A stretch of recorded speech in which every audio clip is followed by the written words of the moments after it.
Not far from my house is a path. It's a nature path, but not a natural one. You see, we humans, what we love more than anything is the artifice, the appearance of, the control of, the very definition of what is natural.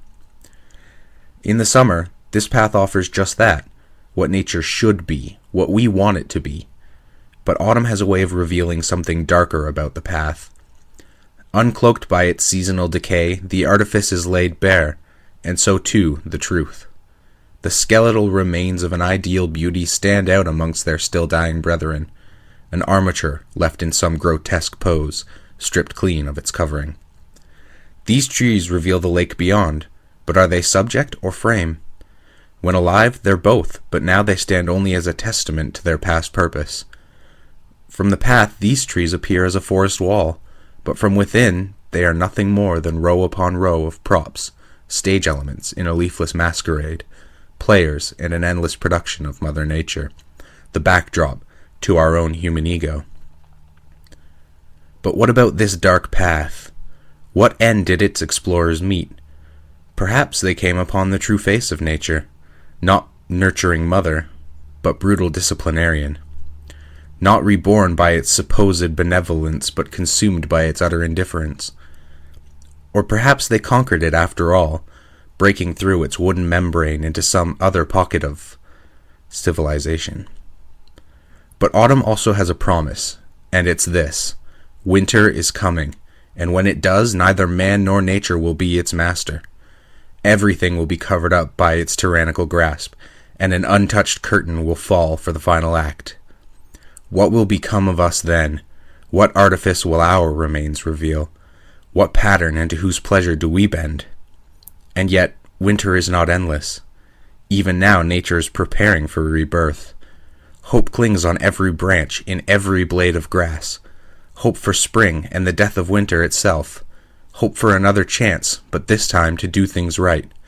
Hope that each winter will bring a spring devoid of our masterful charade. Aloha, Jason, and on that note, you should have some idea of what I meant by other types of videos. You see, I don't want to just talk back and forth with this. I want to give perspectives, ideas, different ways of looking at the world. And I think that's something that you and I could do very well, because we're very different people. We see the world in very different ways. But we both have the ability to understand and appreciate each other's views, even if we don't always agree. Now, I obviously don't expect you to go out and write poetry every time you go for a walk.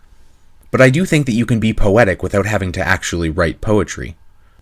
I mean, something that I know we both agree on, even if I don't understand it as well as you do, is that there's some sort of divinity, some awe in the mathematics, the improbability, the ratios of the universe.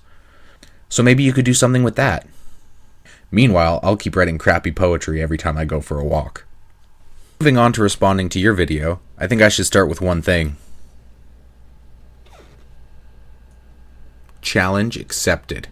I think Battleship is a great idea for a game to play. Not that we can't play chess as well, but that gives us a bit of variety.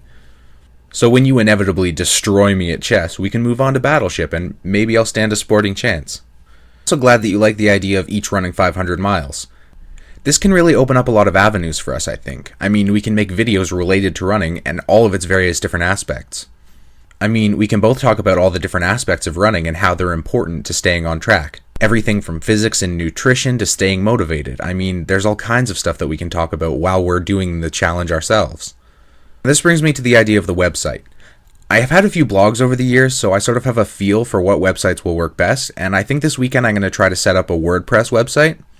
In my experience, it'll give us the biggest breadth of options for setting up different sections and stuff like that. When we post our videos, all we have to do is tag them with the challenges that they're associated with.